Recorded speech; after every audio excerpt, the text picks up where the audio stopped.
Ayun, isang mapagpalang araw po sa inyong mga kabers, mga kalingap. Tanda ko man kayo ng mundo sa mga oras na ito, ng oras na yan sa inyo. Umaga, gabi, tanghali, hapon, pagpalang araw po at nawa ang bawat isa ay sa mabuting kalagayan at ligtas sa anumang kapamakan. So, shout out sa inyong lahat yan. Alam po natin na sa panahon ngayon ay marami pong nakakasakit na ubo, sipon at trangkaso. Kaya ingat po ang bawat isa. Baser ka man or pro supporters ng Kalingap. No? Shout out. So, tayo ay gagawa ng ating reaction upload or komento dito sa post ni Kapidongski na talagang ito ngayon yung trending na dito sa Kalingap dahil ito ay gustong sumikat yata ito. Patawa lang talaga itong mga taong ito. Kapag walang magawa sa buhay na kapag pasaway talaga kahit saan pupunta. Dahil hindi ko naman totally ito kilala pero ayon dito sa mga puliglig talagang pasaway ito at marami ng pinuntahan na community na at bumalik lang ito sa Kalingap pero pagbalik niya ay pasaway pa rin. So bago ang lahat ay shout out muna sa ating founder ng Kalingap, Kuya Bal, Ate Edna at Kalingap Rob. Shout out sa inyong lahat yan, kay Mrs. Jack Matubang. No? So shout out maging sa aking kasamahan sa Kalingap Strikers ay shout out sa inyo dyan. Pinapangunahan ni Ate Glo, Ma'am Sel, TDPH, Hayat Samuras Mix Vlog, sa 26 TV, si Cecilia Barbosa, si Jacqueline Napusin, kay Tita Lydia at Ermagalo Mix Vlog, at Maria Ligaspi, at maging sa bagong pasok ngayon sa Strikers, si Pogi for Life at si Tatay Pedrico Santos. shout out sa inyong lahat yan at maging sa mga sponsors, Kalinga partners, no, na walang sawang ginagampanan ang bawat tungkulin ng bawat isa para mapalago at may pagpatuloy ang adikain ng Kalingap sa pangunguna ni Kuya Bal. Shout out sa inyong lahat dyan at nawa ang gabay ng Panginoon ay nasa inyo, bawat isa. No? So ako magbibigay lang ako dito ng komento dahil sa kanya comments o post nitong Kapidongski na ito. No? Marami na nag-reaction dito. Pero ako ay magbigay din ako ng aking opinion o kuro-kuro. No? Dahil bawat isa sa atin ay meron opinion. No? Sabi po niya dito sa kanyang post ay, Dear Boss, KR Kalingap Rab, para iwas na. No? Sabi, para iwas ka na. Maglagay ng madaming tao sa mga vlog katulad dati ng Itzy Jungkar. Okay, naman kahit nasa bahay lang ang shooting at maraming tao nakasama, mas nakakakilig pa.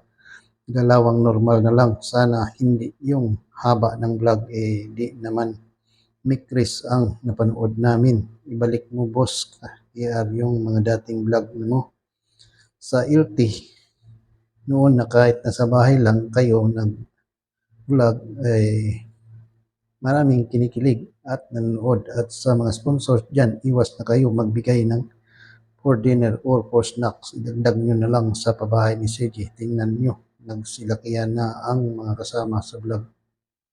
Ang babata pa nila, delikado, aga kunin ni Lord dahil ng tataba nila. Joke. No? So, hindi maganda po yung kanyang post. No? Yung kanyang pinost ay ito ang mahirap dito sa atin.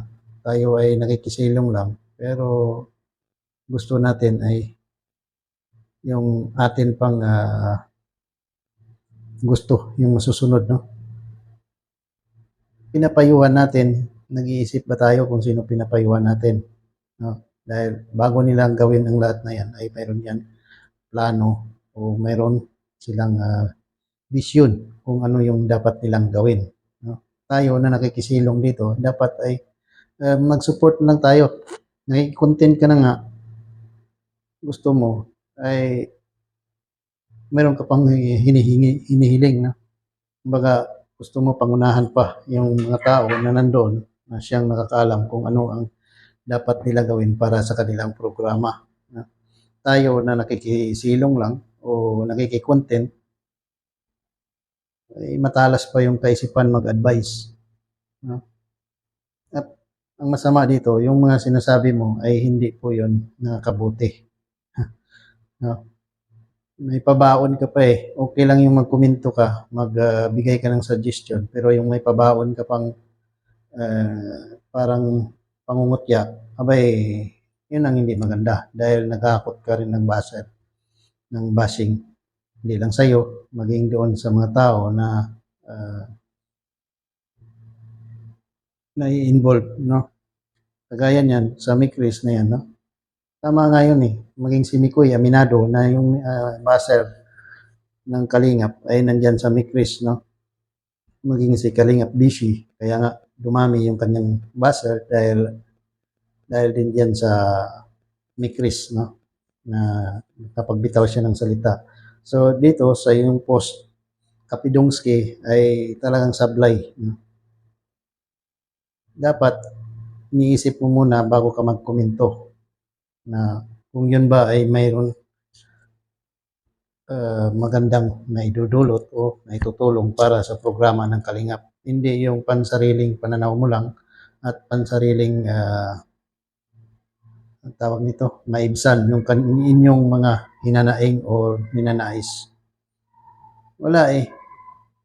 Hindi naman ano, nakakabuti sa programa. Eh, yung suggestion nyo eh, para lang sa inyong pansarili. Hindi ninyo tinitingnan yung ibang mga tao na nandyan, no? Na tinutulungan nila. Kumbaga, ang suggestion nyo, para lang din talaga sa sarili nyo, yung mapagbigyan yung sarili nyo, kahilingan o ninanais o ano man yung inyong uh, nais iparating dito, no? Na, na masunod. Dahil kagaya niyan, sabi mo, yung mga dagdag na sa budget doon sa mga snacks, pa-dinner, ay idagdag na lang doon sa pabahay ni Sige. Alam nyo yung mga pabahay niya yan, ay meron talagang plano yan. No? Mayroong mga plano si Kalingap Rab para dyan. So bakit ninyo papangunahan kung kailan nila patayuan ng bahay yung kanilang mga beneficiary? Tayo supporters lang, dapat mag-support na lang tayo, maglagay tayo doon sa kalagyan ng bawat isa sa atin kung saan tayo nararapat. Hindi yung panghimasukan natin yung mga bagay na hindi naman natin nagagawa, no? Wala naman tayong naitulong o kontribusyon. So, dapat maglagay tayo doon sa ating lugar, no? Doon lang tayo. Huwag tayong lumampas at magdikta doon sa mga tao na yun talaga ang nagmamanage ng programa.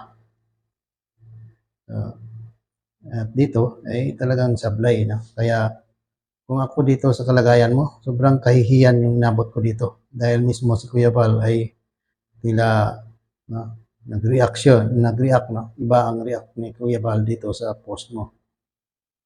Kasi dinidiktahan mo na eh, no? Pinapangunahan mo na si Kalingap Rab.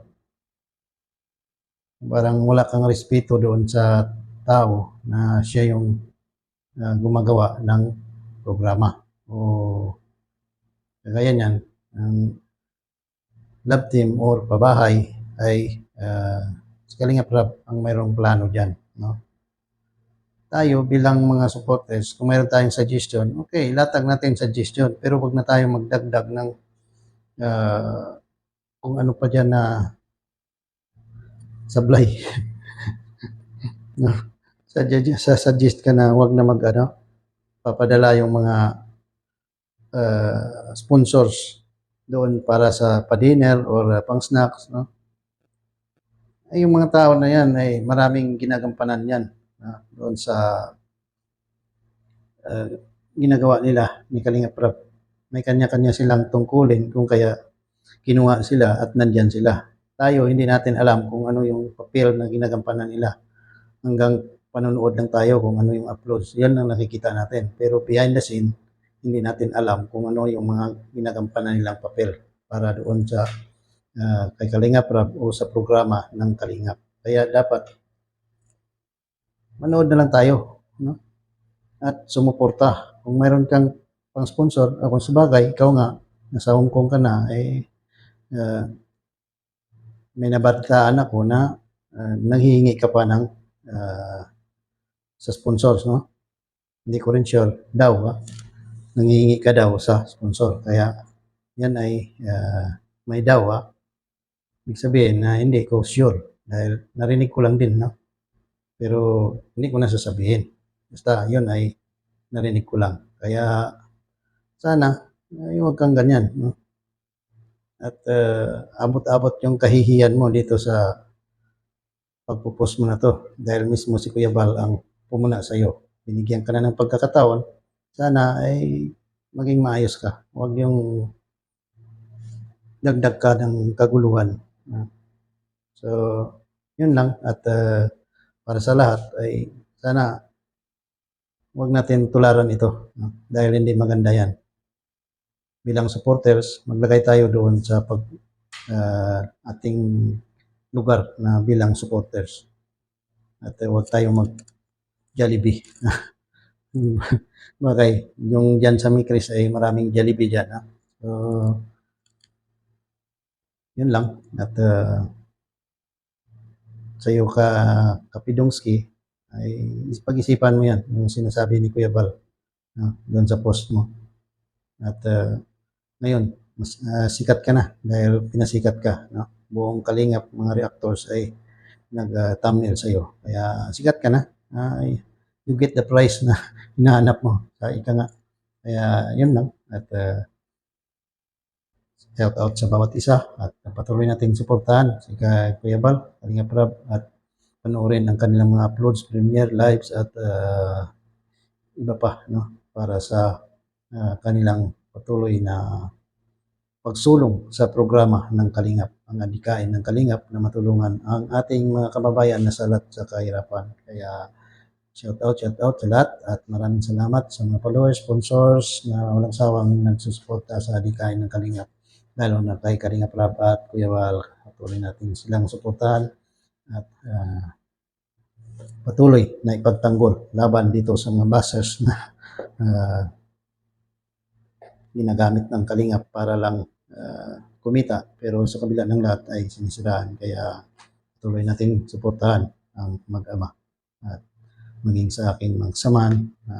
Ito lang ang Kalingap Strikers na walang anomalya, hindi nasangkot sa anumang anomalya, kahit na sinasabihan na balahura ay talaga namang ang puso ng bawat isa ay nasa Kalingap, maging depender ng Kalingap. Kaya yun lang at maraming salamat. Bye-bye and God bless sa inyong lahat.